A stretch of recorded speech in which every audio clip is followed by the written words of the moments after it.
on himself, and then people know what your role is in the high tea, who's putting everything together, and what your feelings are.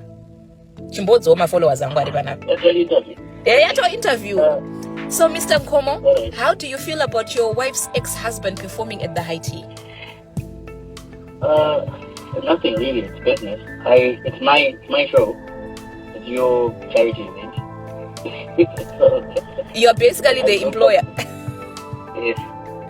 I have no problem with it. Kubatsirana, life. You know. But I think, you know what? I won't lie to you. I think he'll put on a really good show. He's one of the best performers I know. So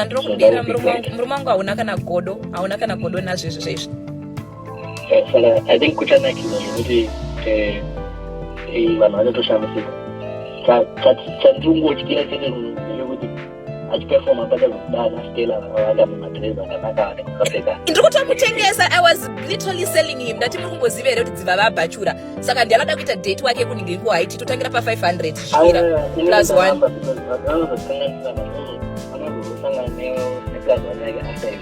kwete kuevent. Anyway, saka imi muda kuti pastage pave nana stela vakawanda maiona zvaitika kuSouth Africa ro. Hamsikudana stela, hanzatsikudana stela, please uyai makapfeka hembe. Dress code is very important. Anyway, today's surprise performance of good footage. It's because of this show, a lot of artists have been keen on it. Everyone wonder a lot of to go by show. Pane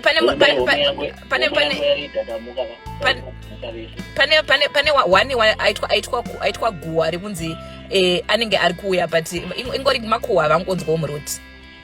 Oh, okay. Aiwa vangonzwawo makuhwa. Alright. Tenga matickets muzvione. Again, I'll reiterate. Shonde yangu.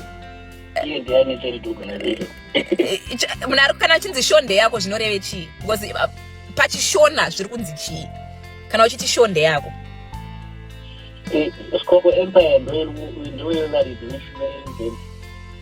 ndo vari kucoordinata, vari kudirector, vari kubhuka maartist, vari kuita zvese.